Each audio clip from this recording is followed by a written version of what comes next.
Hello, these are the news from Kazakhstan. I am Nurbek Savitakhunov. A video confession of Vladislav Chelakh, the main suspect in the case of the murder of 14 border guards and a retired major, was made public by the Prosecutor General's office. As was announced at a special press conference by the Chief Military Prosecutor Yergali Mirzadinov, the release is made against the will of the investigators' interests due to the public's ambiguous reaction. The so-called video proof of guilt of the only survivor, spliced together frame by frame, is studied in detail in the next report. This is how I shot everyone. This is the footage of Vladislav Chelakh's crime reenactment, which the soldier describes in detail how he shot his fellow border guards in the barracks. When I made sure that everyone was dead, I went outside thinking, what shall I do next? His thoughts led him to the mountains. There he recorded a video of himself and, for some reason, some of things that he took along, and which will later serve as evidence. While Vladislav was hiding and wandering somewhere in the mountains, the investigating authorities were video recording the criminal scene and the bodies. These are the video fragments of interrogation in which Chelakh is confessing to murders and explains his motivations.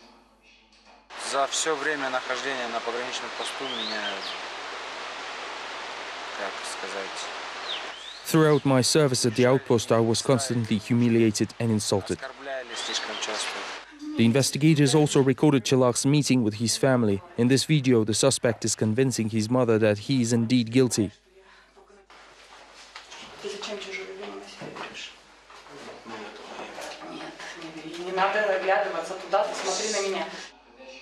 Bad sound quality and frequent cuts clearly show that the video was heavily edited. It seems that these are the short fragments which the Prosecutor General's office promised to show earlier. The Chief Military Prosecutor also complimented the video evidence proving the guilt of the border guard.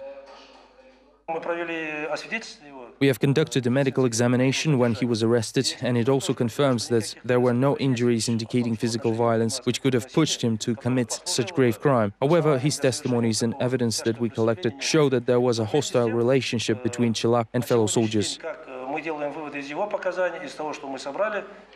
Although the Prosecutor General's office has found its suspects in this high-profile case, no senior military officers have been charged yet. Nevertheless, it was reported on Wednesday that the Deputy Chairman of the National Security Committee, who also holds the position of the head of the border service, has resigned. The supervisory authority did not rule out the possibility of initiating new criminal cases against officials based on the results of the investigation, although the names of these officials were not indicated yet. A number of community members volunteered to play a part in encouraging an objective investigation into the events at the Arkan-Kirgan border outpost in Almaty region at the Kazakh-Chinese border. They were spurred by the lack of clarity in the tragedy at the frontier post and the case of the detained Chelakh. Assistance in an objective investigation of May 30th events will be provided by a public committee, said the announcement released on Wednesday by Aman Saulik Foundation. The committee will include civic activists and NGO leaders. Evgeny Zhovits, a reputable human rights activist, believes this initiative is positive, explaining the organization will help dispel doubts around the quality and fairness of the investigation, unless something will be concealed from the public. If this group does not manage to achieve anything, if the process is held behind doors, if there's no sufficient information, this will simply confirm the worst fears. This will once again confirm that the doubts and suspicions expressed from the very beginning did have grounds. That is why I think that in any case, the more there are groups like this who are trying to do something, the better, because this is how the public opinion is actually formed. The Prime Minister steps out of the shadows. Karim Masimov, whose appearances in the government and other official events were under a non-verbal filming ban, was summoned to Akorda on Wednesday, June 13th, to talk about current affairs. Nursultan Nazarbayev instructed to effectively prepare for the harvest season and said that he will personally check the progress of the Forest Industrial Development Program. Preparations for grain harvesting and upcoming winter shouldn't be missed since the vacation season is approaching. Everything should be clarified and taken under control.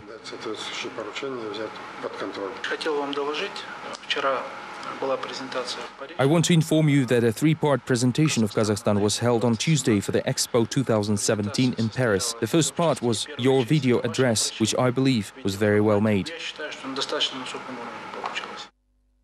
The Agency for Religious Affairs is working to halt the activities of almost 600 religious groups, announced its chief, Khairat Lama Sharif. The toughening of rules began after the adoption of the so-called law on religion. It was signed by the president in the fall of last year. At the time, social activists and human rights defenders said the document restricts religious freedom and called for its rejection. Together with local administrations and within the law, we are shutting down 579 small-scale religious groups not registered as legal entities. Most of them operated in the Akmala region, 17.9%, Karaganda region, 19.2%, North Kazakhstan region, 19.5%, and South Kazakhstan region, 19.7%. We may withdraw the registration certificate, but we cannot make people abandon their faith. Very few religious organizations are registered on a state level. Baptists, for instance, never register. It was the same during the Tsarist and Stalinist times. They were thrown in jails in Stalinist times, and it just could happen again.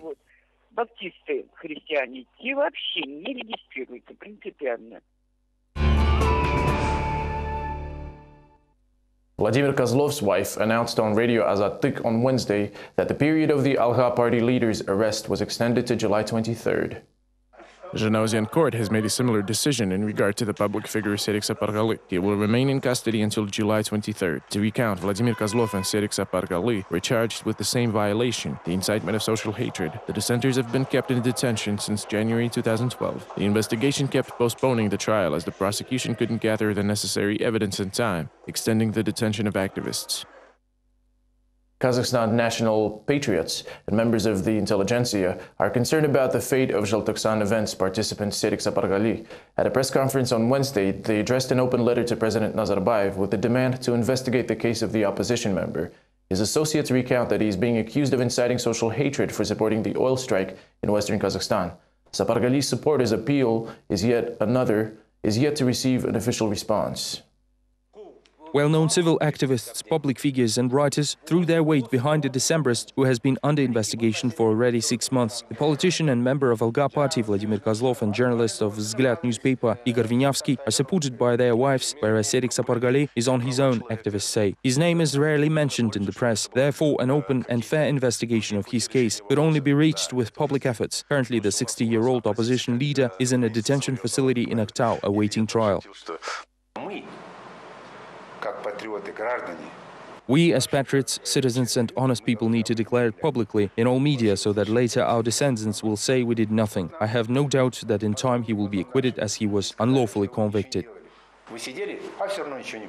On Wednesday, the members of Kazakhstan Patriots Party raised another topic, the integration of Russia and Kazakhstan. They opposed to the construction of nuclear power plant on the territory of the country, since Kazakhstan does not need a nuclear plant, as there are plenty of other energy sources, including solar, wind, oil and gas. Yet the citizens have already experienced the consequences of nuclear power, say community leaders, who believe the signing of the agreement on this matter by Putin and Nazarbayev is a wrong move. Therefore, they intend to collect signatures of dissenters to counter the matter.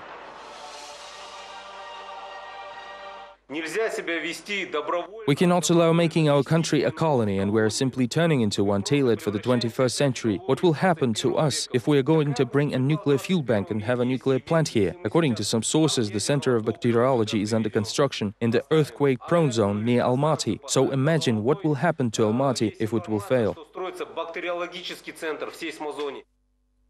Theater director Bolat Atabayev, who also figures in the case of inciting social hatred, was issued a summons by the NSC during an online conference on the Radio Azattyk website to appear at the Mangistau Region Department of National Security Committee on Thursday, June 14th. Atabayev once again refused to bow to the security officer's demands, saying that he is unwilling to be voluntarily interrogated. At the online conference, Bolat Atabayev answered questions about the role of opposition in the country, trials in Zhanaozian, events at the Arkan-Kyrgyz border outpost, and Vladislav Chelokh's alleged confession, as well as censorship of Sacha Baron Cohen's Dictator. The director said that his involvement with theater productions does not interfere with the participation in the country's political life, since he takes the matter very personally. Atabayev expresses his outrage about innocent oil workers ending up in jail, even after their demands were recognized as valid by the president of the country. Speaking about the lawsuit initiated against him for the incitement of social hatred, Atabayev said that to fight against the widespread application of charges, it is necessary to violate the article several times a day to make the trials look absurd. I can't take part in the trial without a lawyer, and they won't pay for my travels either, just saying come on over here. That won't work. I will simply not go there, so it won't happen unless they will take me there by force. The official date for the launch of digital television in Kazakhstan is set at July 6. The Ministry of Culture proudly says that the number of subscribers of the state package has already reached 140,000 people. However, not every viewer was switched over to government TV voluntarily. Media experts say the new law on broadcasting is at the core of the issue. Here's more on the story. July 6 is the launch date of Kazakhstan's digital television. It is assumed that the head of state himself will push the proverbial start button. By that time, it is estimated that the number of people using state TV package will reach over 140,000. The main supplier of digital TV services is Otao TV, the national satellite TV company. According to its data, Mangistau is the leader in terms of the number of users, with about 18,000 people there who will see domestic television in the new digital format. Some residents got the state package for free, apparently selected by the local administration. A memorandum signed by regional authorities and Communication and Information Ministry, abolished in February 2012, specifies that low-income families will gain access to Otao TV at the expense of regional budgets. To Zhanaozen residents' surprise, many of them got digital TV even without their knowledge, after private satellite dishes were removed from the roofs of apartment blocks. Their replacement with different equipment was not explained by technical progress. Instead, people were told their old dishes violated the rules of city beautification. There is no talk about compensation for the private property removed from the roofs. Such forced removal of the population from satellite broadcasting not controlled by the state was a predictable step. Not long ago, media rights experts criticized the law on broadcasting, predicting that country residents will have no choice, and instead of independent channels in a satellite package, they will have access only to the state-loyal media, making a number of regional broadcasters simply disappear. The talks about the new order in cable and satellite broadcasting started back in December 2010. During a parliament hour, it became clear that law amendments will lead to direct censorship. Senator Tolyakhan Muhamedjanov was outraged when he found out about the existence of an alternative view of Kazakhstan's reality. Будучи за рубежом, в гостинице можно посмотреть, знаете, какой канал? K+. Do you know what you can watch while abroad in a hotel? K+. It carries a totally different information. It is not clear who created the channel, but it carries a very negative, as in not positive, coverage of all processes taking place in our country. Освещение всех процессов, которые происходят в нашей стране. The MP demanded to take appropriate measures. As it turned out, an ideological shield was already being prepared at the time. В ближайшее время мы придем к вам с законом о телерадиовещании, который будет описывать, каким образом должны регулироваться. At present, the ministry is developing a draft law on broadcasting that will spell out the norms and standards regulating both domestic and foreign media. It will have the rules on the implementation of the legislation. Как они должны выполнять законодательство. In 2011, the draft bill was made available to experts. They stated that some rules would impede the development of domestic mass media. Satellite TV packages would be determined by a special commission, and only programs and channels deemed loyal to the state will have a chance to be broadcast. I think we will only suffer from this, and most of all our broadcasting will suffer because TV viewers and radio listeners will be looking for alternative sources of information. After lengthy debates, the bill reached the president's desk, but without amendments suggested by human rights activists, who even asked Nursultan Nazarbayev to veto the law. However, at the end of January 2012, the law on broadcasting was signed. As experts at the Foundation for Free Speech pointed out, the removal of satellite dishes from Zhanaozen roofs is just the first result of the new regulation of the information field. The dismantling of satellite dishes in Zhanaozen under the guise of city beautification is viewed by civil activists and residents themselves as the attempt by authorities to block access to the independent K+ channel. Residents say they learned the truth about the strikes and the court sessions in western Kazakhstan from the news. The next story looks at how other regions view the ban on signal reception of independent media and the imposition of channels loyal to the government. Human rights activists say that censorship under pretense of progress began from Western Kazakhstan. In disguise of virtue and concern for population, the national satellite broadcasting network Otao TV, with only local and no foreign channels offered in the basic package, is widely promoted to the population. I'm so used to watching these channels, and I will be very much against not watching them. I believe this could be construed as violation of human rights. A resident of South Kazakhstan region, Manapka Narbayeva, has nothing against local channels. However, she considered the forceful dismantling of satellite dishes in Zhanaozen as power abuse. I watched on the news that TV dishes are replaced with national ones in Zhanaozen. I'm okay with that, but they should let us watch what we want. I can follow the events in Zhanaozen only through K+, so I want to have both the national channels and K+. However, the independent K+ is not available to everyone. Just 2 years ago, it was included in price lists of all satellite services providers in the Kazakhstan region, but was later pushed off the media market completely. One needs a high-frequency antenna to watch K+ now. K+ is mainly available on the internet. It's bad news because not everyone can afford it or buy satellite dishes and expensive antennas. I wish they included it in the basic package of cable channels like Alma TV. First, the news on K+ are very interesting. Second, they cover events that are usually ignored by the state channels, which are not so popular because they censor and twist the facts.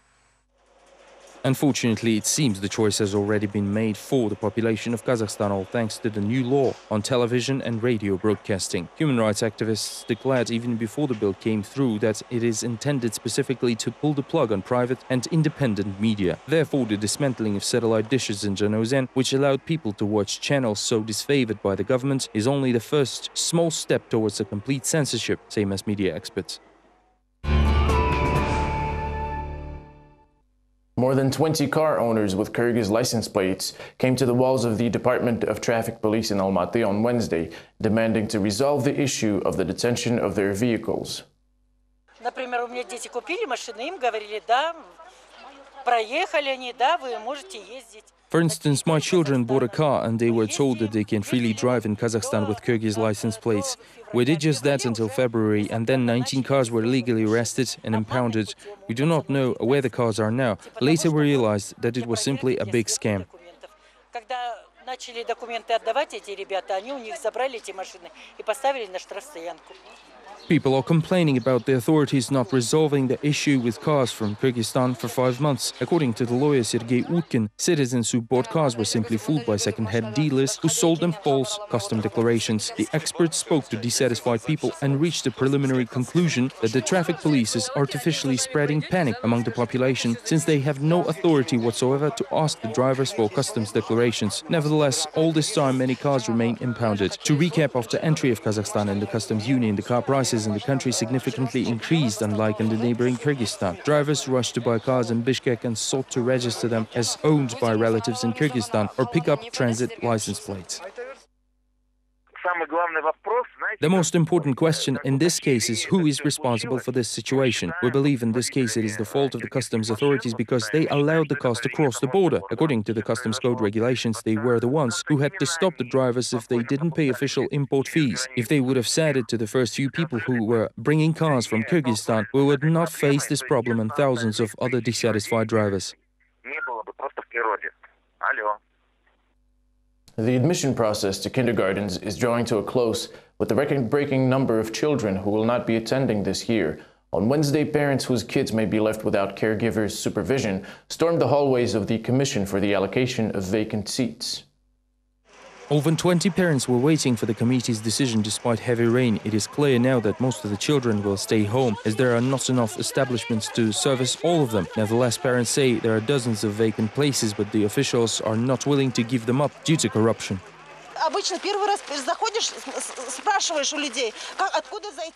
When you come here, there's always a long queue of people you need to wait, but some simply skip and go right in, saying they have a prior appointment. This really means they've called the right people and have everything arranged.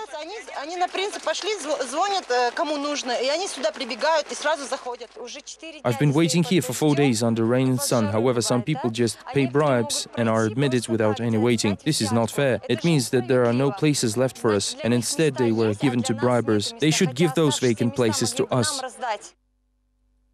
Officers began an internal investigation following complaints from parents regarding searches at the Unified National Testing, says the Ministry of Internal Affairs. We reported earlier that the Education Ministry shifted the responsibility to undress school children onto law enforcement officials, saying that teachers have nothing to do with it. However, security officers note that their staff was not required to check the students at all. Initially, the leadership of the Interior Ministry and territorial divisions banned the police from any actions like searching for cheat sheets and any other prohibited items. The only duties of the police were to ensure the public safety. Nurdilda Oraz also said on Wednesday that Almaz Oksikbayev, a leader of the criminal group active in Jambil, was detained in Dubai. The General Prosecutor's Office clarified that his extradition is currently under negotiation. Meanwhile, Kazakh authorities are still incapable of returning the ex-government official Anar Mishimbayeva back to Kazakhstan from the United Arab Emirates. A mobile anti-corruption exhibition opened on Wednesday in the House of Ministries that hosts practically all agencies of the country. Around 50 posters will be exhibited for about a month. The artistic march against corruption has started with the Ministry of Education and the Land Management Agency. The latter back in March was referred to by the ruling party Nur Otan as the most corrupt. The scandal with the former head of the agency is still fresh on the minds of the population. Umirzak Uzbekov was arrested last year for embezzlement of more than $6 million, with his case reaching the court only recently. The exhibition organizers are confident that the creative approach will help reduce corruption within state institutions, as the officials would see the reminder every time they enter and leave the building. We need to admit that corruption is widespread, and this work is done to eliminate it. Each employee passing by the exhibition will take notice of it. On Wednesday, the Justice Ministry published a list of debtors on its webpage who have no right to leave the territory of the country. However, the document was posted for just several hours. When journalists saw the list that included children or strange birthdays such as 2071 or 1084, it was quickly blocked. More details on the list next. The Ministry of Justice has made an announcement for journalists explaining the list with false information, as it was merely a technical error. However, officials refuted alleged violations of constitutional human rights based on prohibiting people with outstanding loans from traveling abroad, saying that the restriction is imposed by court, therefore it is legit. If there is a debt, it should be paid out. If it's not paid out, then it's a violation of others' rights. It is not only the citizens' rights, but also the rights of specific private individuals and legal entities. I think the question regarding constitutional rights violation is irrelevant here. Human rights activist Alas Agimbayev was surprised to see his name on the list among 4,000 other citizens with travel bans. He is outraged, as this is a violation of both Constitution and Civil Code. Furthermore, the activist believes that publishing the list on the internet is intrusion of privacy. I think this is illegal. The ministry should not have put me on the list of debtors, much less make it known to public. The court hasn't issued a verdict on this one yet. Tomorrow I am going to bring a legal case against the Ministry of Justice. Meanwhile, ministry representatives say that the drastic measure brings positive results. 188 people had to return home from airports to pay off their debts. Officials say there will be no more technical mishaps, and honest payers will not see themselves on the blacklist again. The popular water park in Shymkent is on the verge of demolition, as the court made the ruling to erase the site. The recreation area called Dolphin already lost its front part, and the management of the water park is ordered to demolish the rest by the end of the month. Local residents are outraged, as this is the only location in the city with water recreation facilities. In compliance with the decision of the Abay District Court, the owners of the water park Dolphin have to take down all the capital structures located there, including the administration office, 2 cafes, 2 dressing rooms, 3 toilets, a pumping house, an open-air stage and a golf course. We've been waiting for the judgment to be executed for 4 years. We had to start demolishing the water park as no one has taken any concrete decisions. 10 years ago, the mayor of Shymkent allocated some parkland for the construction of a major water recreation area in the city. 5 years later, the new city administrator appended this area to the park. As a result, according to the land code, the Dolphin Water Park was suddenly outlawed. For several years, the administration of the facility has been trying to defend the popular place. We've appealed to both the city and regional administrations. We keep explaining that this is a place of public entertainment for residents and city guests and has a great potential as a tourist resource, but unfortunately there is still no response. The decision of the court has not been cancelled yet, despite the fact that all the officials agree that we need to develop such promising business in our city. However, the administration of the city is considering ways of saving the park from the total demolition. The authorities intend to convince the bailiffs not to take it down until the end of the summer season. The administration is considering all legal ways of suspending the court decision. First, the summer season is in full swing now. Second, we should consider all legal ways and good reasons to change a form of ownership somehow and find every way possible to prevent the park from being demolished. Residents of southern Kazakhstan were shocked when they heard that their favorite place of recreation was going to be taken apart. For locals, an open-air water park is among the few places that survives scorching summer days. We were all shocked. Why is the water park being demolished right now when everybody is suffering from this boiling weather and seeks salvation there? We go to the water park with our children and grandchildren almost every day. And what is going on now? We wonder why they are demolishing this water park and not any other building. For many people, and especially kids, living in the region with a population of nearly 2 million, Dolphin has always been an oasis, usually only seen on TV. Almaty authorities plan to construct a business center in the courtyard of a children's hospital. This was voiced by environmentalist Melis Yeleosizov during a press conference in Almaty. According to Yeleosizov, authorities have no right to cut trees in the said area, since it has historical monuments such as burial mounds. The medical facilities park was planted with trees back in Soviet times. However, this was not a good enough reason for the officials. They sold 11 hectares of land for individual housing construction. Local residents state that the green area was sold without their consent and that the authorities threatened to turn off natural gas and water supplies if they started to protest. What they're doing there is simply sacrilege. Back at its time, a beautiful park was planted around the children's hospital. The trees were growing under good care. Some of them are of rare kinds, and then they started to give the land into private ownership. This is cretinism. We have lots of undeveloped empty lots. Why not build there, develop them? But no, they need to get into the park. Less than 2 months are left until London Olympics, and the Agency for Physical Culture and Sports organized a press conference during which the head of the agency, Talgat Yermigayev, revealed that heavyweight wrestler Nurmakhan Tenaliyev will have the honor to be the flag bearer. It was reported on Wednesday that the official partner of Kazakhstan's national team will be the National Welfare Fund Samruk Kazana. Unfortunately, the sponsorship amount hasn't been disclosed. As of now, Kazakhstan athletes have won 102 licenses to participate in the Olympics. The national team is expected to win 3 golds and end up in the top 30 list for the team classification. To avoid mishaps during the award ceremony, all athletes will have to pass a special test. Such embarrassing cases like the one in Kuwait will never happen again. We cannot afford to repeat the same mistake. Together with the British Embassy, we're making sure that our anthem and not something else will be played this time. A special state committee has been created to make sure that our athletes know the words to the anthem. This is all we have time for now. Thank you for watching, and goodbye.